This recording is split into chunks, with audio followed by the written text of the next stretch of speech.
Hello, my dear viewers. This is your boy Bowie. So, this is a cloudy Saturday with a nice weather.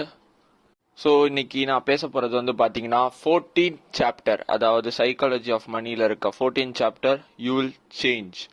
அது கீழே இருக்க caption என்னன்னு பார்த்தீங்கன்னா, long term planning is harder than it seems because peoples goals and desires change over time.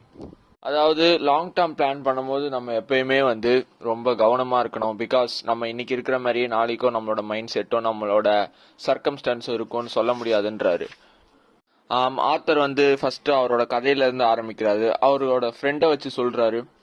Our friend வந்து ரொம்ப ஒரு under ப்ரிவிலேஜான ஒரு person, அதே மாதிரி அவ்வளோ அறிவாளியும் இல்லையா. பட் ஆனால் ஆத்தர் அந்த ஃப்ரெண்டால் இன்ஸ்பயர் ஆயிருக்காரு. ஏன்னா அந்த ஃப்ரெண்டுன்றவர், அந்த ஆள் எல்லாமே வந்து அவரோட உழைப்பால் எல்லாத்தையும் சாதிச்சார். ஐ மீன் இந்த அகாடமிக்ஸில் நான் சொல்கிறேன், அவ்வளோ படிப்பாருன்றதோட மற்றவங்க ஒரு 10% ஒர்க் பண்ணால் அதில் அவர் எப்படியாவது 40% கிட்ட ஒர்க் பண்ணுவார். அந்த ஃப்ரெண்டுக்கு ஒரு ஆசை இருந்தது, டாக்டர் ஆகணும்னு. ஒரு வழியாக அதுக்காக படித்து எவ்வளவோ கஷ்டப்பட்டு டாக்டராகவும் ஆகிட்டாரு. அந்த ப்ரொஃபஷனை வந்து ரொம்ப மதிக்கிற ப்ரொஃபஷனாக அவர் வந்து அப்போ பார்த்தாரு. அதுக்காக ஆசைப்பட்டு அதையும் ஆயிட்டாரு.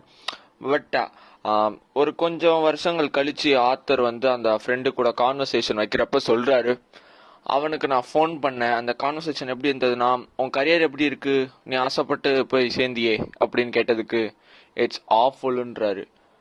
சும்மா விளையாட்டாக தான் சொல்கிறாங்கன்னு நினச்சி திருப்பியும் கேட்டார்.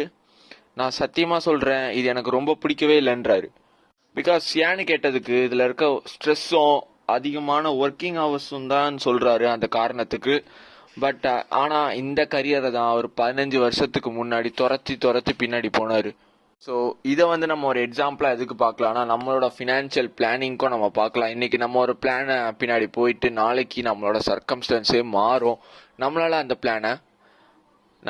அதை கண்டினியூ பண்ண முடியாது. பிகாஸ் கண்டினியூ பண்ண முடியலன்னா எப்படி க்ரோ ஆகும் அந்த பிளான், ஐ மீன் அது போட்ட காசு.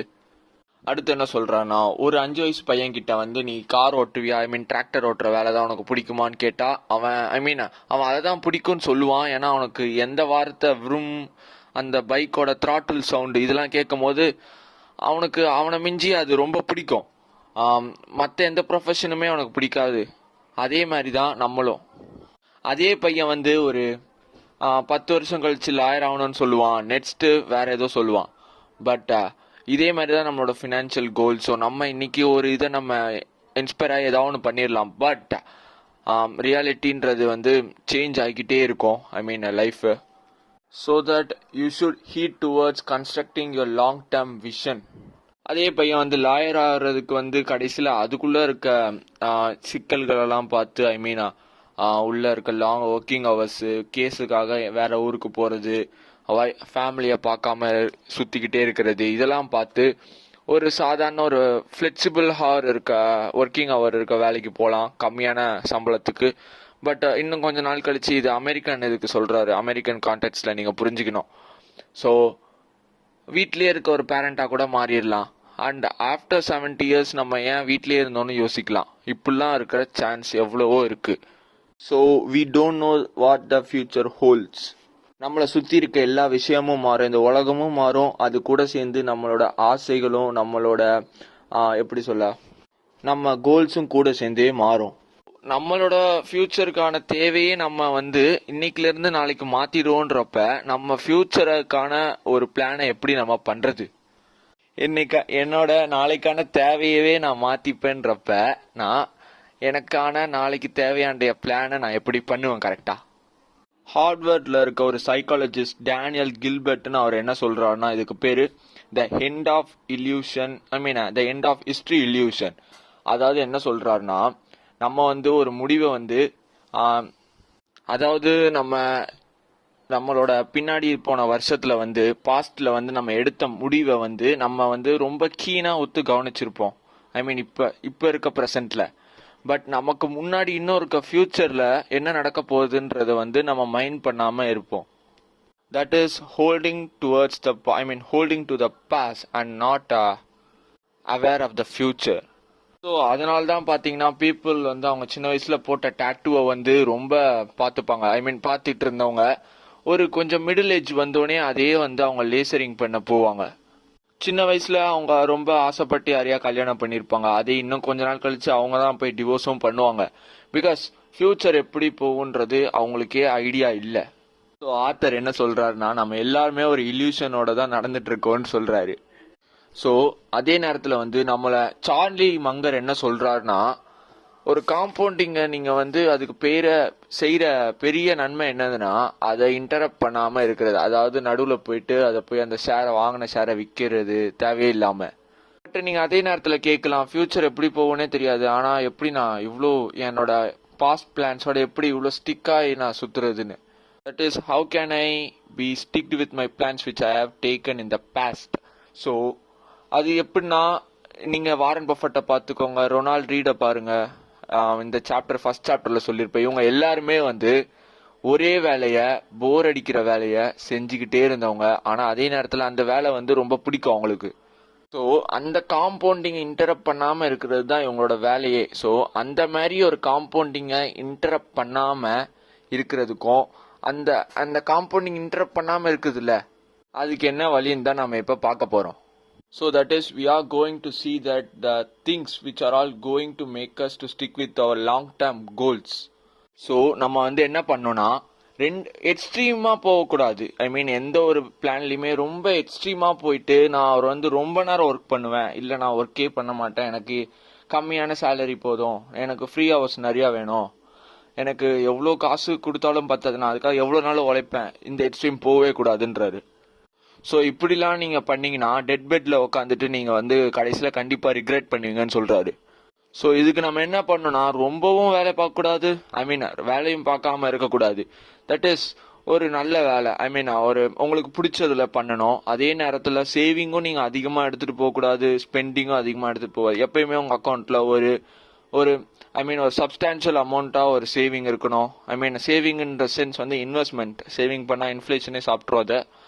And at the same time, on the course you are traveling, நீங்க என்ன நினைக்கணும்னா, ஐ மீன் என்ன பண்ணணும்னா, ஒரு விஷயம் இப்போ உங்களுக்கு சரி வரலன்னா அதை நம்ம பண்ணாம இருக்கணும். ஐ மீன் இப்போ எனக்கு இந்த கரியர் வந்து எனக்கு இது பிடிக்கலன்னா கண்டிப்பா நீங்க மாத்தணும். தட் இஸ், நீங்க ஒரு 18 வயசுல உங்களுக்கு வந்து ஐ மீன் ஆத்தர் சொல்றாரு, சரக்கு அடிக்க கூட உங்களுக்கு ரைட் இல்லாத சமயத்துல நீங்க ஒரு கரியரை சூஸ் பண்றீங்க. அந்த கரியரே நீங்க லைஃப் லாங்கா அது கூட நீங்க வந்து டிராவல் பண்றீங்க. ஆனால் அது நடுவில் பிடிக்காமல் போயிடுச்சுன்னா, ஐ மீன் 18 வயசில் நீங்கள் தெரியாமல் எடுத்த ஒரு தப்புக்காக லைஃப் லாங் அதை ஒரு பனிஷ்மெண்ட்டாக நீங்கள் ஏற்றுக்க போறீங்களான்னு கேட்குறாரு. ஜேசன் ஸ்விக்ன்றவரை சொல்கிறாரு இங்கே வந்து. அவர் வந்து நம்ம இன்டெலிஜென்ட் இன்வெஸ்டரில் வந்து கமெண்ட்ரி எழுதியிருக்காரு. அண்ட் அவர் வந்து வால் ஸ்ட்ரீட் ஜர்னலில் இன்வெஸ்ட்மெண்ட் காலம்னிஸ்டாக ஒர்க் பண்ணுறாரு. அவர் வந்து நோபல் பிரைஸ் வாங்கின டேனியல் கேன்மேனோட ஒரு புக்கில் வந்து ஒர்க் பண்ணிட்டு இருக்காரு. ஒரு சாப்டர்ல ரொம்ப என்லெஸ்ஸா ரொம்ப ஐ மீன் விகோரஸா ஒர்க் பண்ணிட்டு இருக்கிறப்ப அந்த சாப்டர்ல இருந்து வேற ஒரு ஐ மீன் ரிசர்ச் பண்ணி அந்த சாப்டரே திருப்பி நீங்க இப்ப மாத்தணும், அந்த மாதிரி ஆயிடுச்சு. புது இன்ஃபர்மேஷன் ஐ மீன் கிடைச்ச மாதிரி இன்னும் ஒரு ப்ரொஃபவுண்டா இருக்கு அந்த சாப்டர்.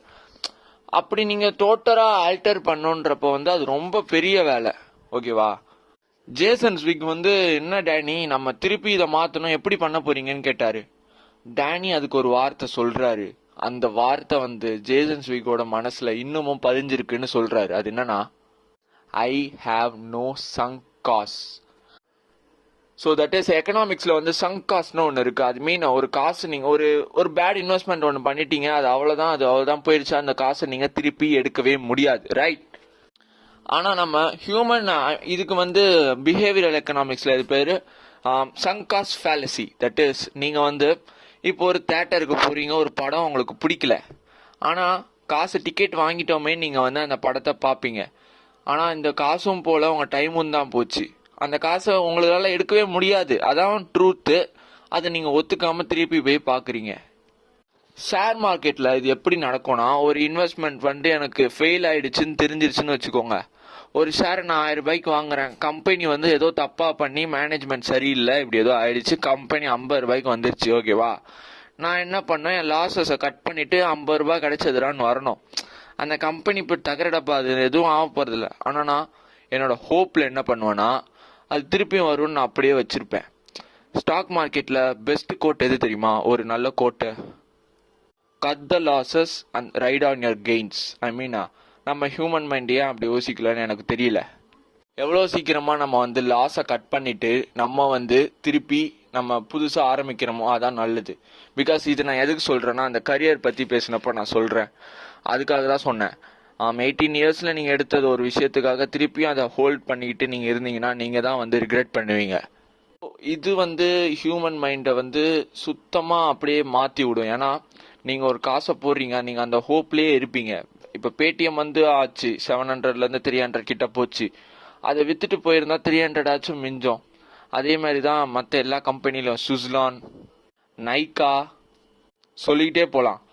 பட் அதை நம்ம அந்த நேரத்தில் அட்ரஸ் பண்ணுறோம் பார்த்தீங்களா, அதுதான் ஒரு இன்வெஸ்டரோட திறமைன்றது. லெட்ஸே ஒரு பெப்பரை வந்து நீங்கள் பெப்பர் மூட்டையை வந்து ஒரு 1000 ரூபாய்க்கு வாங்குறீங்க. மார்க்கெட்டில் வந்து டப்புன்னு அங்கே வந்து ஓவராக அங்கே வந்து விளைச்சலாகி சப்ளை அதிகமாகி கம்மியாகிடுது. ஒரு மூட்டை வந்து 500 தான் ஆகுது. இதுக்காக நீங்கள் பெப்பர் அங்கேருந்து வச்சுக்கிட்டேவா இருக்க முடியும்? விற்று தான் ஆகணும். ஆனால் மக்கள் வந்து ஸ்டாக் மார்க்கெட்னா மட்டும் கொஞ்சம் வித்தியாசமாக யோசிப்பாங்க. அது சுத்தமாக எனக்கு புரியல. அதாவது ஆத்தர் அடுத்து என்ன சொல்கிறாருன்னா, நீங்கள் எப்பயோ எடுத்த ஃபினான்ஷியல் கோல்ஸ் வந்து நீங்கள் வளர வளர அதுவும் உங்களோட இருக்க சர்க்கம்ஸ்டன்ஸ் மாறும். ஸோ நீங்கள் வந்து அதை உங்களோட கோல்ஸையும் ஃபினான்ஷியல் பிளானிங்கையும் நீங்கள் மாற்றியே ஆகணும். லாங் டேர்ம் பிளானிங்கன்னு சொல்கிறாரு. அதாவது அதை மெர்சியே இல்லாமல் உங்கள் பழைய பிளானை கொல்லணும். So the quicker it's done the sooner you can get back to காம்பவுண்டிங்ன்றாரு. ஸோ நெக்ஸ்ட் சாப்டரில் வந்து காம்பவுண்டிங்ஸ் ப்ரைஸ் ஆஃப் அட்மிஷன் அந்த சாப்டரை பற்றி பார்ப்போம். 15th chapter. ஸோ அது அடுத்த சாட்டர்டே வரும். அது வரைக்கும் நீங்கள்